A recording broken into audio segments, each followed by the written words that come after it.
For those ologies,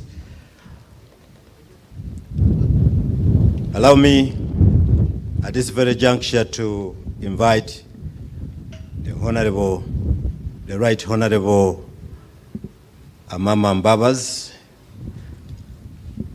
Prime Minister Emeritus, also to make his eulogies. Thank you.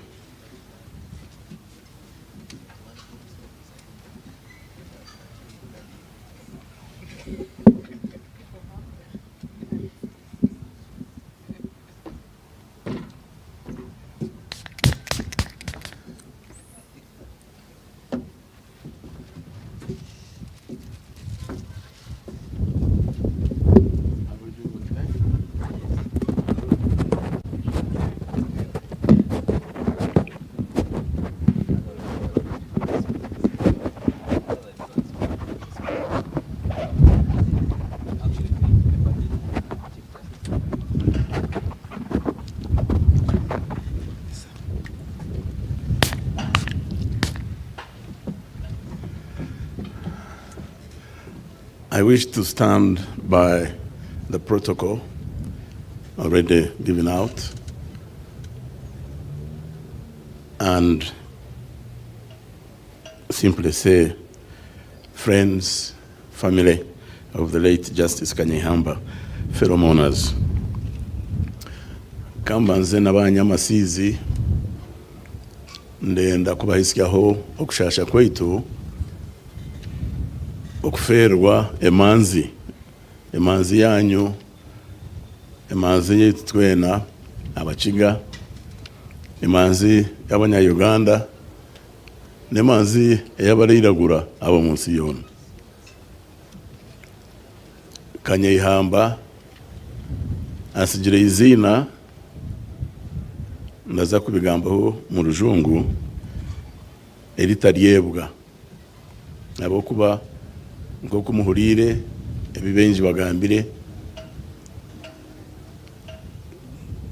Kanyeihamba ariho mbere ndagambira ngo izina rye riraza kuba nk'erya Ruyoka, murijuka Ruyoka rwa maganya wankaye taryebwa akafuka kare konkahabwe bikorwa bye tutamwijuka nyabwo ejo Kanyeihamba aherezo umurimo gwe itwe ecyasigara no kumusima ebyakozire kandi no kubikuratira. Many people have spoken before me today and the many days we've been talking about the late George Wilson Kanyeihamba, and many important points have already been made by previous speakers. Allow me, therefore, to offer some reflections with the nuance of someone who had the privilege of being a close colleague and friend. Obviously, I am, like all of you are, here with heavy hearts, but I believe with gratitude as well, very profound gratitude, to honor and lay to rest one of the finest sons of this land, Justice Professor George Wilson Kanyeihamba.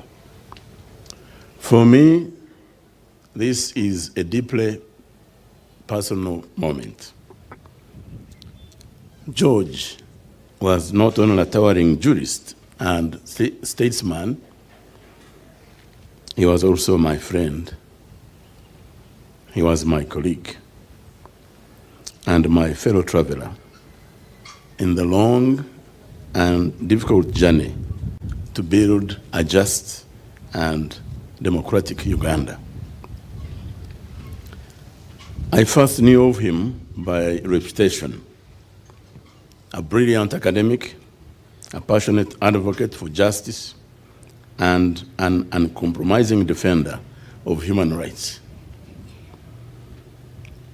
When I entered law school at Makerere, he had already blazed a trail as a respected law lecturer.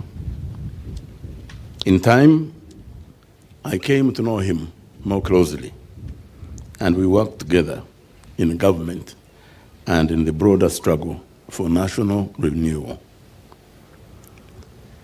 Through exile and return, in times of dictatorship and of transition, George stood firm.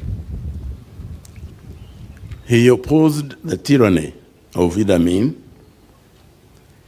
He resisted injustice in its many guises, and he gave full support to the cause that culminated in the liberation of Uganda in 1986. He was never afraid to speak, as you have heard everyone say. He was never afraid to speak truth to power.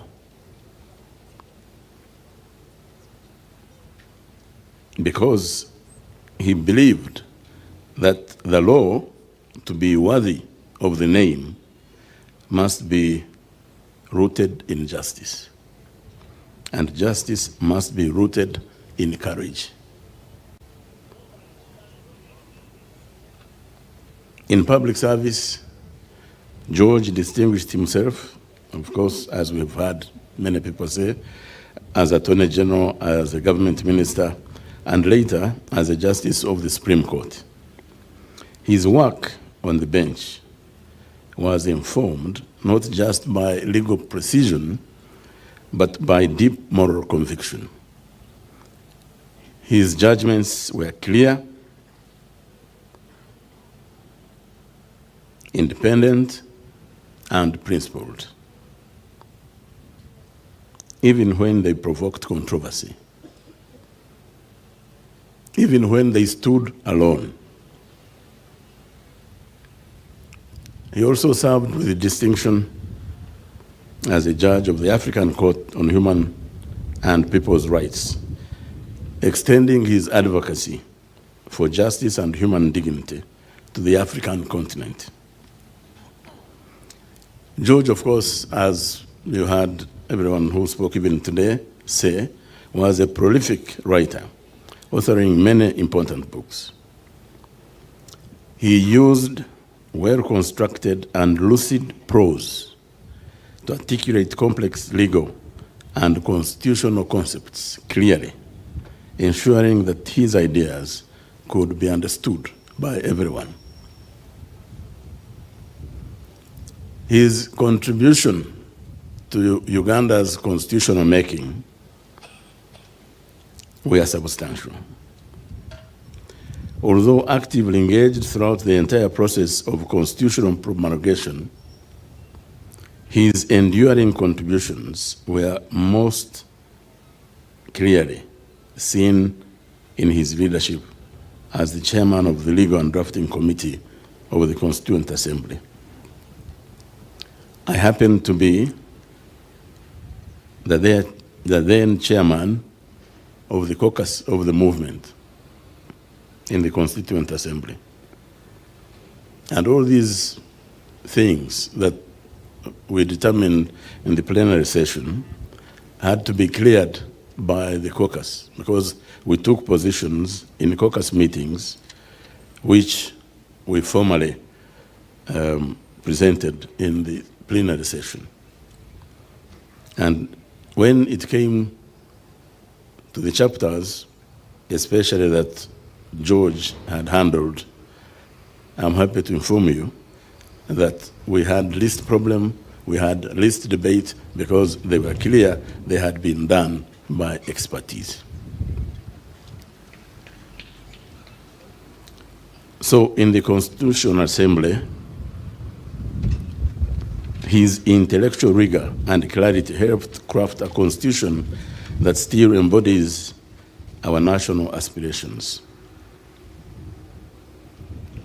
And in the few years he was in the judiciary, his judicial style reflected moral clarity and boldness, particularly in his defense of democratic principles and the rule of law. He rejected legal formalism when it conflicted with the Constitution of Uganda, or the spirit of our Constitution. He believed in using the law to promote justice rather than mere upholding technicalities. In fact, the provision in Article 126,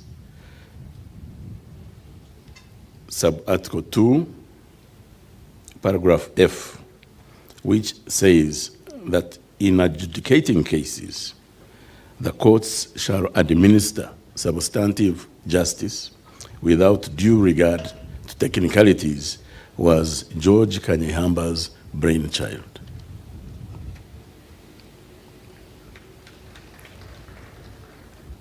He never tired of defending that Constitution and the values it enshrined: liberty, equality, and the rule of law. In many ways, that was his lifelong mission. George also had a rich personal side. He was frank, witty, and intellectually fearless. His humor was often sharp, but never cruel. He challenged us all not to win arguments, but think harder, to act better, and to remain faithful to principle. To his wife, Sue,